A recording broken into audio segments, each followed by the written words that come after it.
Hi, welcome back to Common Sense Care, Parenting Your Gender Confused Child with Truth and Love.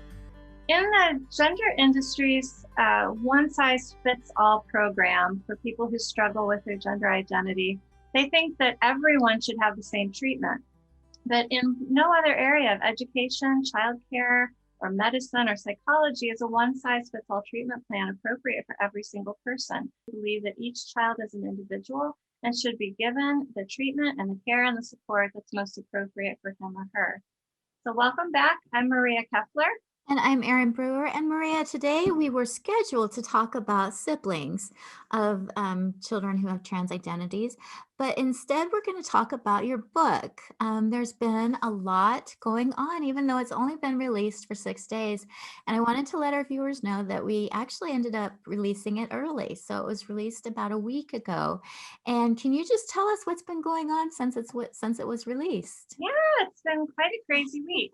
So Partners for Ethical Care released this, Desist, Detrans, and Detox, Getting Your Child Out of the Gender Cult. Everybody, I'm sorry, this is an author's proof copy, so it's got this little band across here, but it says Getting Your Child Out of the Gender Cult. And it's a book for parents, caregivers, anyone who has a child or a family member who has gotten sucked into the gender cult. And I call it a cult because the more that I've researched, the more convinced I am that that's what it is. Yeah.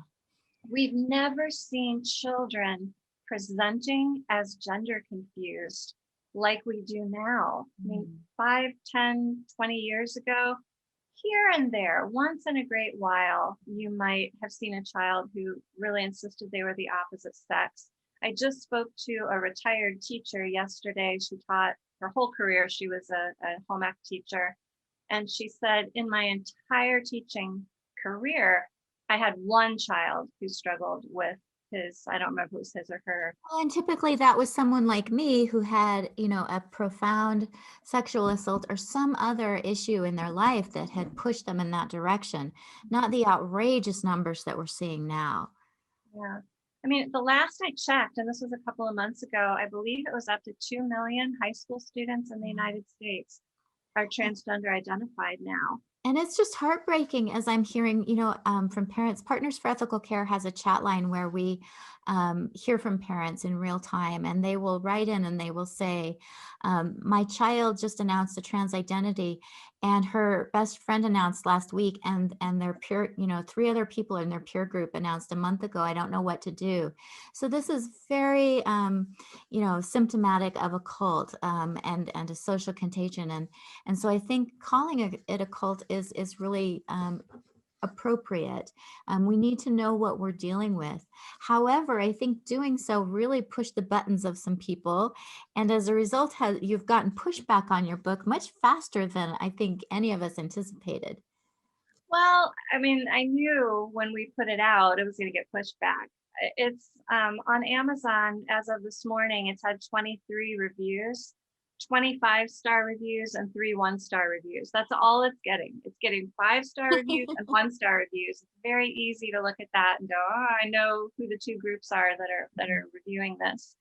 I was hopeful that it would stay up on Amazon longer than it did, but on so 2 days ago, night before last, got a message from someone on Facebook who said, hey, I tried to review your book and I got this page not found on Amazon. And I said, oh, it has begun. It has begun. And I looked, and sure enough, Amazon had taken it down. Which is really fast. It was less than a week. Yeah, it was 6 days. We put it up on a Thursday evening or a Wednesday evening, pretty late. And this was, I think, Tuesday evening when the following Tuesday when it was gone from Amazon. It was still listed several other places. We initially listed it with Lulu and on Smashwords, Lulu in print, Smashwords in digital, and Amazon. We're looking to get it on our Partners for Ethical Care website, but we don't have that quite up yet because we anticipated Amazon's going to take it down. And sure enough, it got a couple of 1-star reviews from what I have to assume are trans rights activists, and it got taken down. No word from Amazon, not an email, nothing. It was just gone.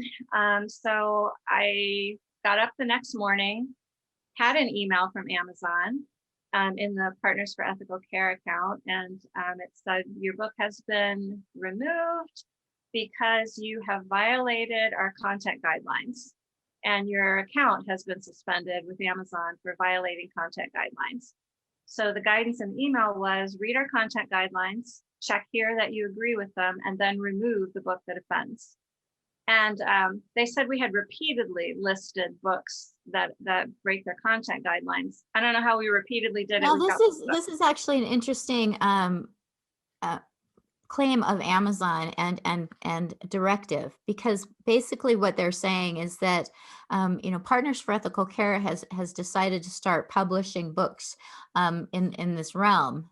So what they're saying is if one book violates what they're calling their content guidelines, they will not allow any books that Partners for Ethical Care has decided to publish until that offending book has been removed by the publisher. So that's an interesting kind of nuance to how they're running their business, really crippling groups like our Partners for Ethical Care that are trying to get information out there to the public. I also published books I was a novelist before I got involved in this area. And I have a number of novels at Amazon under my own personal account. I wondered if they would also disable my personal account because the same name is on all the books. They did not. My personal account has been fine so far. But I wondered, how far would they go with Right. silencing? Well, and I also think it's very clear here that the activists took down your book, because I've had a book called The Fallacy of Affirmation, in which I talk about many of the same things that you talk about in your book, and it hasn't been taken down. And part of it is I haven't promoted it. It's not well known out there, and so it hasn't gotten the negative publicity that yours has gotten. And so, activists haven't targeted yet. And so this is where it's concerning that Amazon is being responsive to people who are actively trying to get books censored. And yet they have content up there that is so profoundly offensive, that is so disturbing, that it's shocking to me that it's allowed to be published at all, let alone that Amazon is willing to have it on their website. They have, I believe, a coloring book of like grown-up body parts for little children. They have sex stories about incest and child sex abuse. They sell sex dolls. I mean, these are things that are sexualizing children in a way that is just, it's really disturbing. And yet they're saying that a parent's guide to help them so that their child isn't medicalized for life is a violation of their guidelines.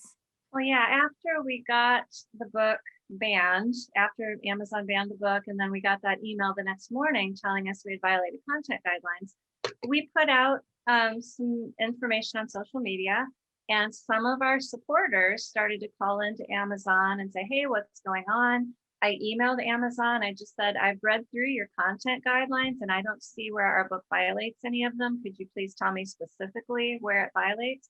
But one reader sent us a screenshot of her conversation with Amazon, and she said the person I talked to called Desist, Detrans, and Detox offensive. Mm-hmm. And that was when I said, all right, they're going to call this offensive. Let's go see what else they sell.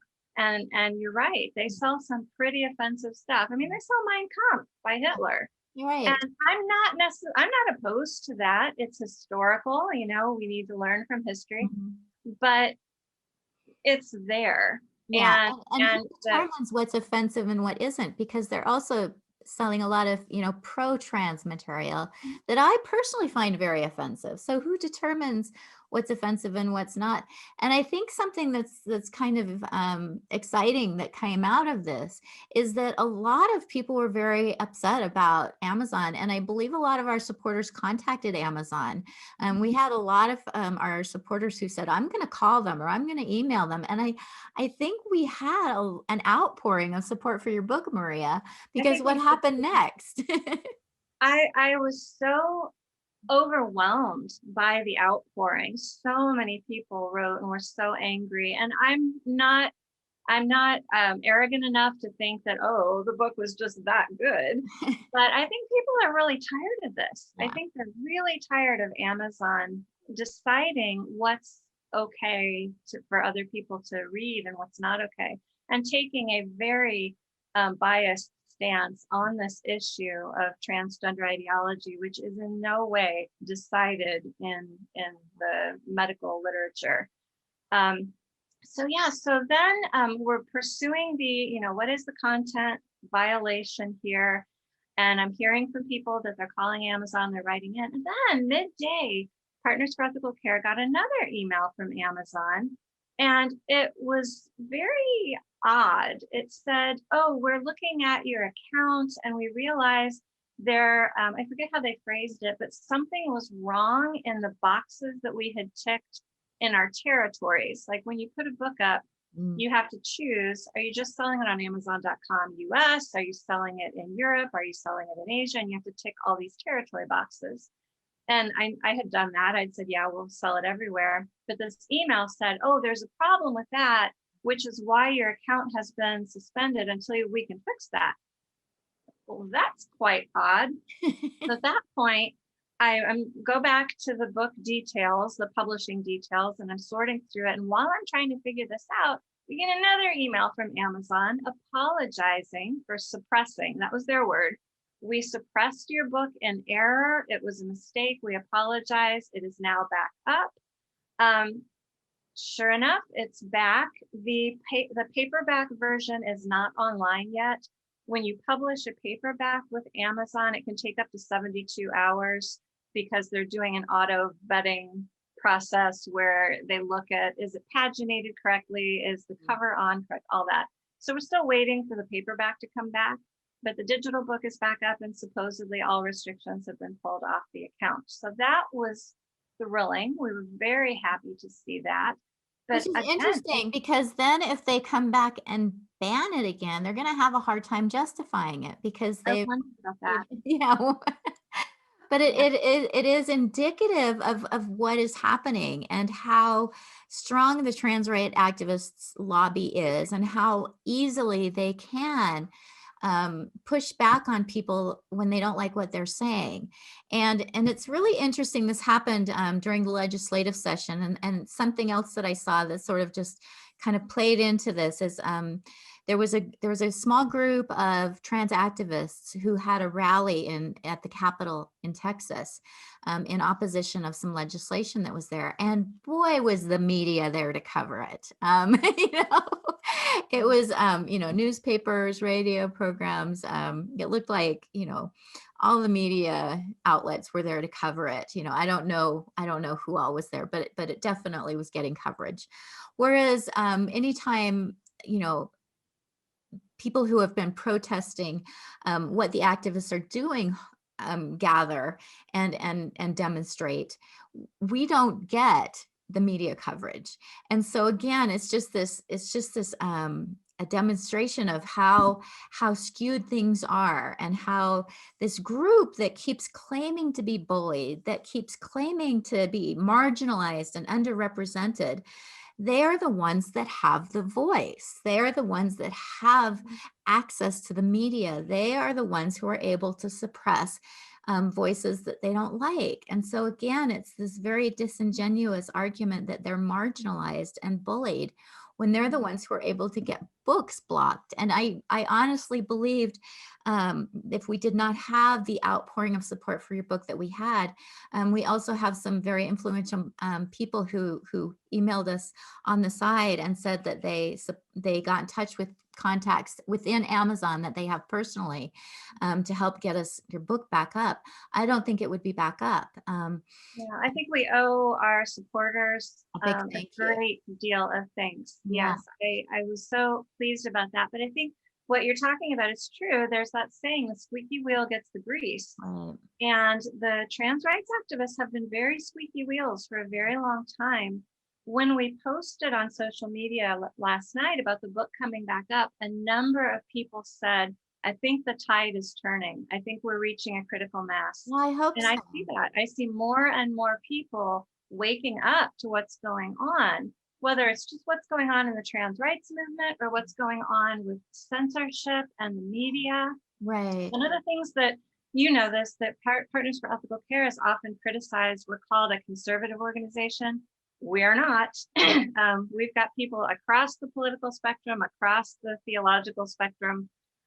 We've got a very wide group of people. But the reason that is said about us is because it tends to be the conservative media that covers this. Yeah. Those are the only organizations so far who are willing to honestly look at this. So yeah, what happened with the book was not a big surprise to me. That it got put back up within 24 hours was a huge surprise. So Yeah. thank you to everyone who helped with that. And I want to again emphasize that this is a parenting book. This is not some kind of radical ideological driven book. This is a book for parents who do not want their children medicalized for life. It's not anything radical. It's just, And in fact, it's, when I talk to people who have read it, I'm like, this is just common sense. Like this is educational psychology 101. yeah. It's basic principles of parenting, principles of communication, relationship principles. It's all stuff that's been out there for decades and understood as this is how you parent well. This is how you communicate well. This is how you draw people closer in relationship. I'd say only about half the book really relates to dealing with the trans agenda and the cult aspect of it. Much of the book is just basic, here's some parenting principles. Right. Yeah, good principles. And again, these are for parents who are struggling because these kids who are trans identified have some issues. They're struggling with difficulties. And more I'm convinced that it's because they're being told that they're not capable of handling very basic life changes like adolescence. For whatever reason, activists are trying to convince kids that they're too fragile to handle even, um, basic things like puberty, which is just terribly unfortunate. And the cult aspect, again, I want to come back to that because I was just listening to some testimony again in Texas, and it was fascinating because it was by a doctor. He used to, I believe he said he was the director of the American Psychiatric Association in Texas. And he said the only other time he's seen children emboldened in this way, where adults are believing the fantastical and just quite frankly bizarre stories of children that they're born in the wrong body. It was during I believe it was like late 1980s, early 1990s, and it was the Macmillan daycare, where children were coming out with these crazy stories of being abducted, taken to graveyards, being forced to eat dead bodies, being taken away in hot air balloons, that it was this huge satanic torture and just like the fantastical stories these children were telling the therapists, and the therapists were told to believe everything that the child told them. And these children were just it's almost like they were affirmed and encouraged and celebrated. Like the more crazy the story, the more fantastical the story, the more the child was like affirmed and celebrated. And the stories just kept getting bigger and crazier, tunnels and I mean, you can go back and research it. And I actually remember this. It had a profound effect on me because I remember the news stories. And I was actually terrified of putting my child in daycare because I was watching this and I was like, oh my gosh, what the heck is going on here? Because it all was being treated as if this actually had happened to these children. And then it was, learned later that this was all just completely made up, that, this huge, huge number of people were actually put into prison as a result of these stories these children made up. And it was, when they finally investigated it, it turned out that these children made it up because guess what? Children make up stories, and especially when when they're encouraged and when they're prompted and when they're celebrated by adults, they are especially inclined to do this. And this therapist was actually making a lot of connections between the children who were caught up in this situation and what's happening now, because it's so similar. And when I saw parents bringing in their children to testify, it was the same thing. These children were clearly, you know, it's not, you know, they weren't coming up with it on their own. These were children who were being prompted, who were being celebrated, who were being affirmed and encouraged, and getting, you know, a lot of strokes is what I always talked about. You know, kids need this encouragement. And so again, we need to counter this, because we know that children will run with ideas. If you give them a kernel of an idea and tell them, you know, this is going to solve all of your problems. This is what's wrong. This is what's going to solve all of your problems. Boy, kids are just going to run with those ideas. And we know that people respond to things that motivate them. We know that people respond to affirmation. They respond to, kids believe what you tell them about themselves. If you tell a child you're brilliant, the child's going to think I'm brilliant. If you tell the child you're stupid, you know, they're going to internalize that. And so I think that's one of the most insidious parts of this ideology is we're affirming kids.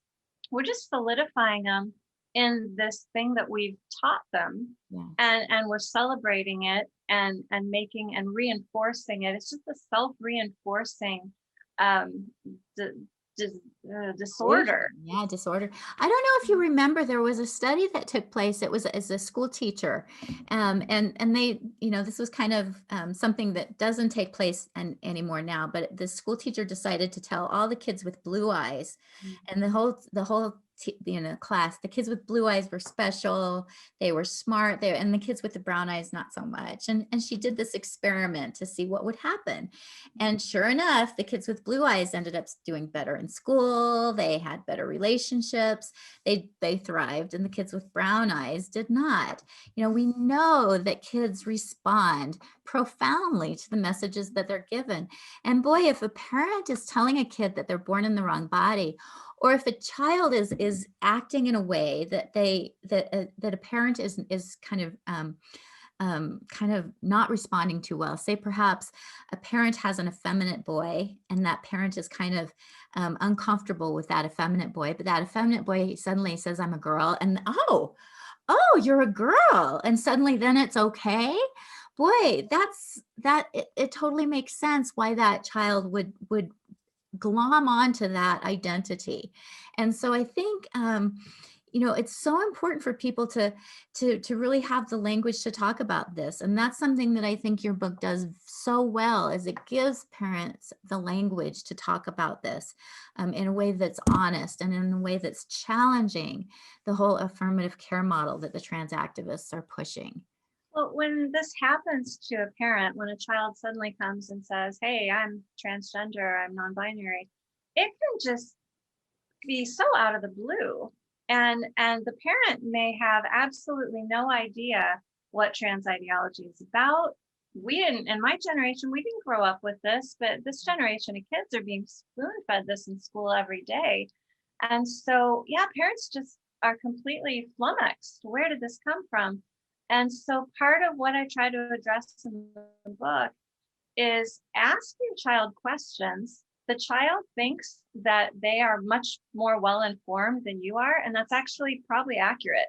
Now, much of what they know is deceptive and wrong and not truthful, but they still have more information than you do. And so knowing how to ask the right questions, and specifically asking questions that are going to challenge the logic, but not in a combative way. Nobody likes to, you know, have somebody come at them and say, "This is the stupidest thing I've ever heard. Are you stupid?" But just to say, "Wow, I'm completely unfamiliar with this. Can you explain to me, like, okay, is gender fixed or is it fluid?" That question stabs surgically at the heart of this, because neither answer is correct. And when you start really asking questions around that, you start forcing your child to really think about what they've been told.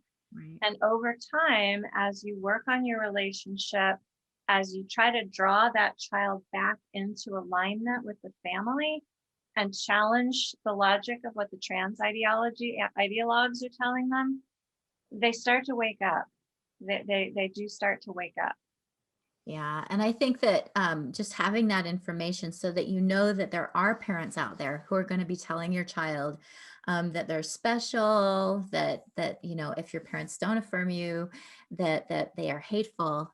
That's information parents really need to know. So I'm so grateful that your book is out there, and we don't know where your book is going to be available. You know, when someone's watching this, it's possible, you know, it's going to be up and available everywhere, but it's possible that it won't be. And so I just want to make sure that we will update the description below this video to let people know where it's available. Or you can always come to Partners for Ethical Care website, and we will have updates on where it's available.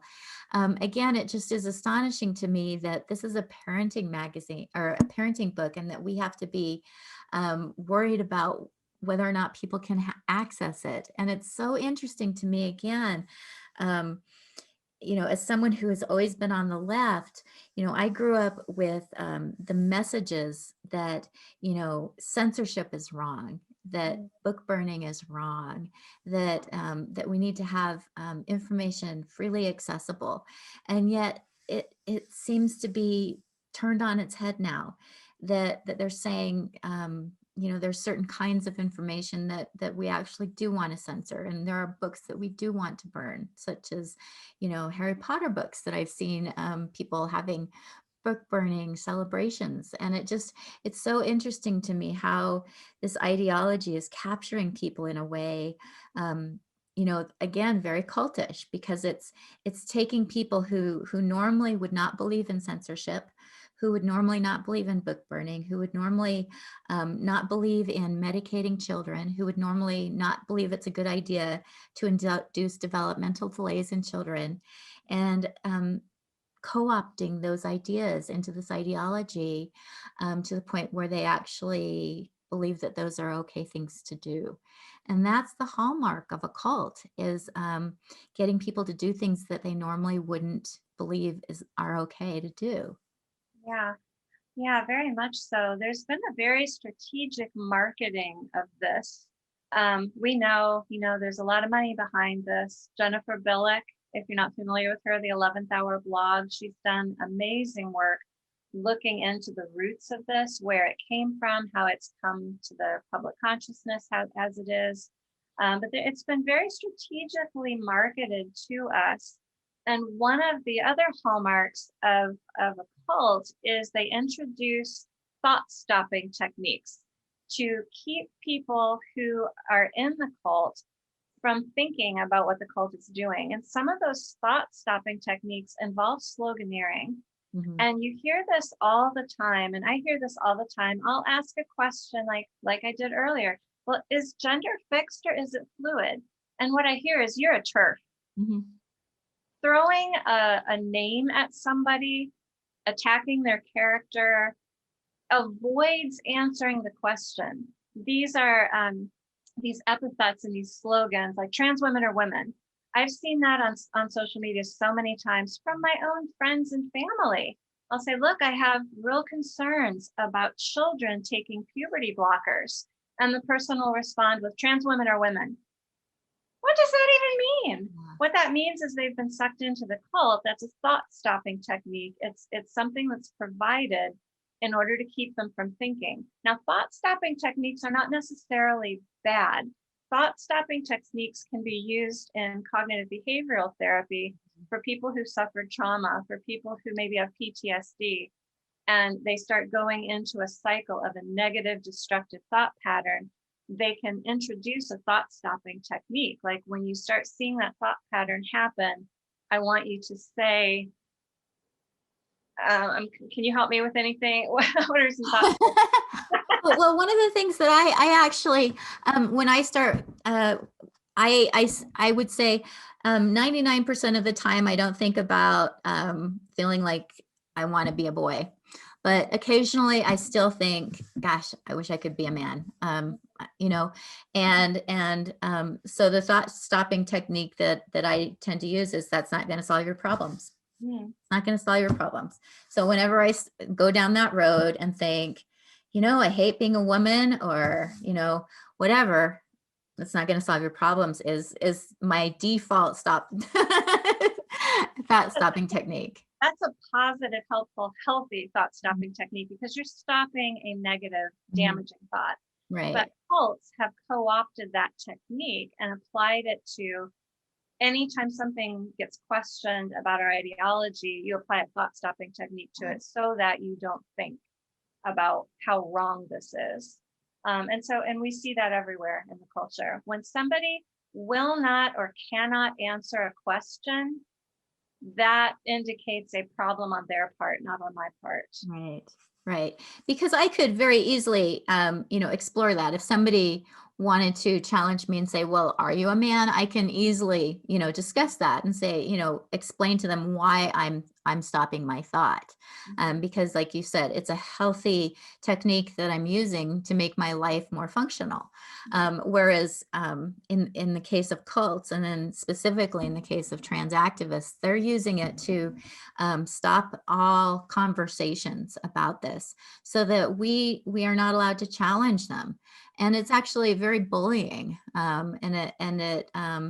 And what it does is it prevents us from exploring really powerful concerns that we have, and reasonable concerns. And again, it comes back to the fundamental issue here is that if children go down this road, you know, we have a path of accepting themselves for who they are, or we have a path of medicalization, which is going to harm their body. It's going to be expensive, and it's going to result in a lifelong side effects and medicalization.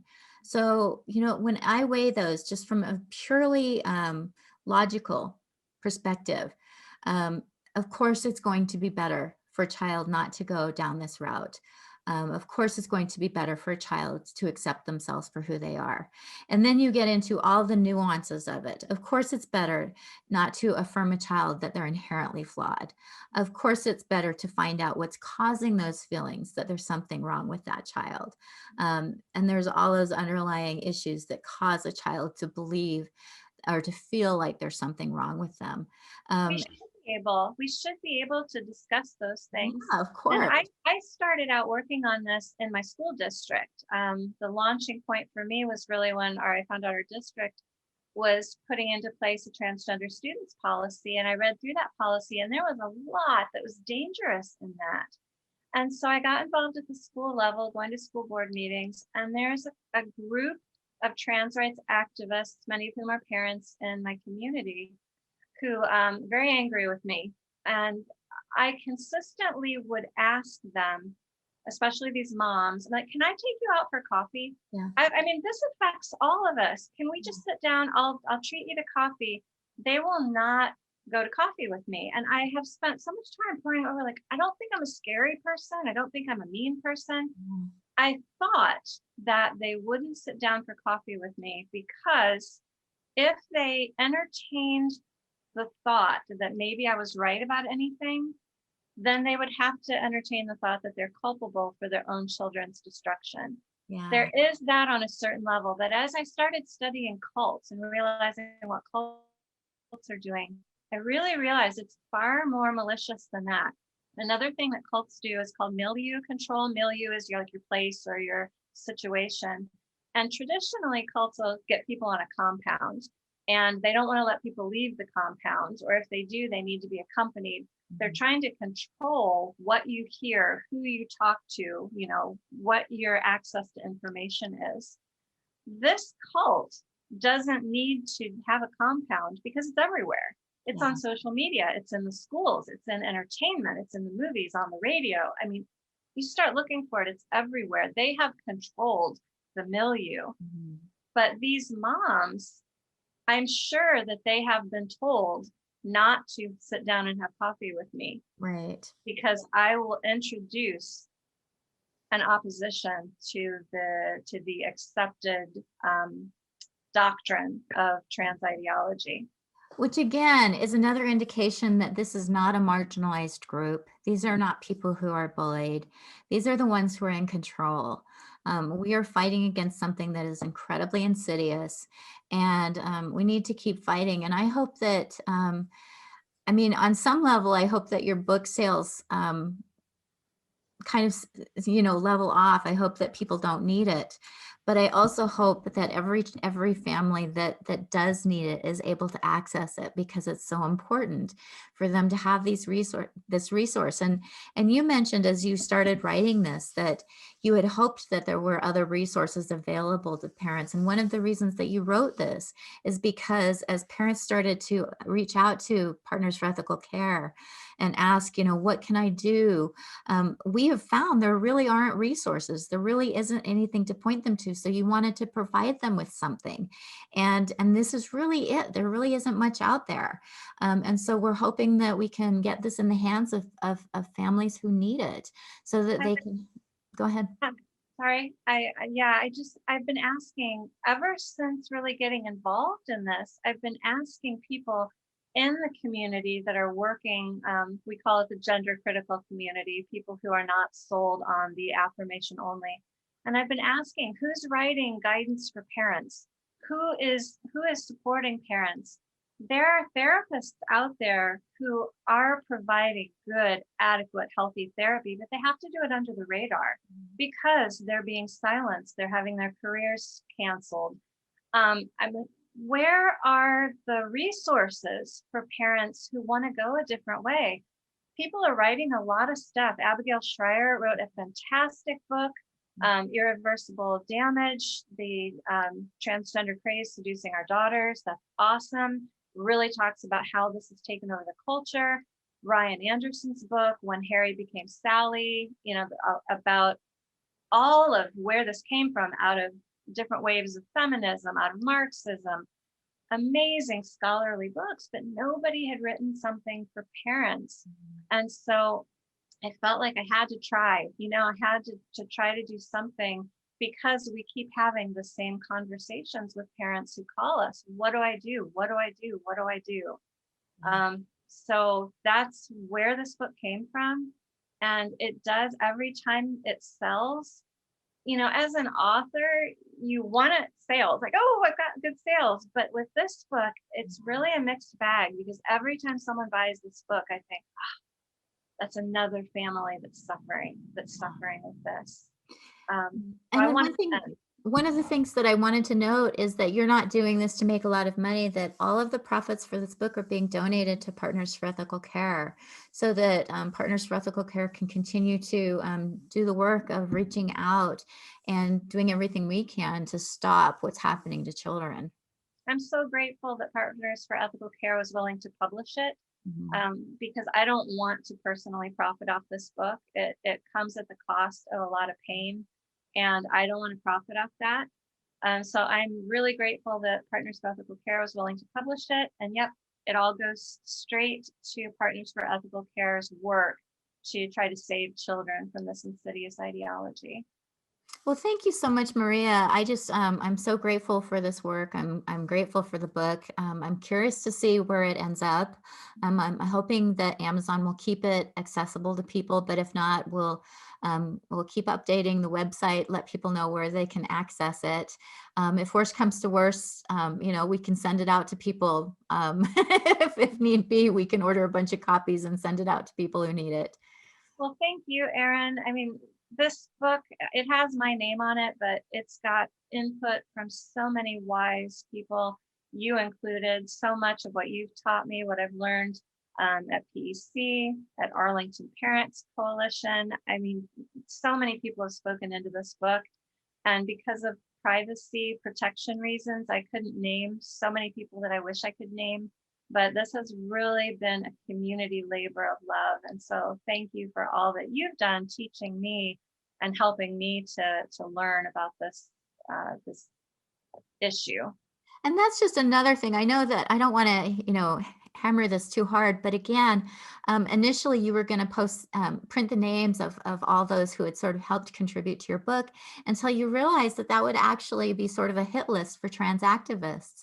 And so you just printed the initials of all those who had helped with your book, because you didn't want to put those people in danger of being targeted. And again, this is another example of who is the bully here, and and the fact that people do have concerns about even having their name listed as being somebody who contributed, or somebody who is being thanked in a book like yours. And so again, we need to really stand up and say enough of this. These are not people who are being bullied. These are people who are actively bullying others. Yeah, when I was putting together the acknowledgement section of the book, I reached out to everybody who I wanted to acknowledge. And I would guess maybe 20% of them said they didn't want their name in the book at all. They thanked me, but they said, I don't want anything. A few said using their initials would be fine. But as we got closer to going to press, I thought about it, and I'm like, I don't feel good about putting anybody's name out there, because people do get targeted. Just maliciously, even though some of these people are just like my cousins who have nothing to do with this issue. But it's too dangerous, and people need to realize that it's dangerous to do what we're doing.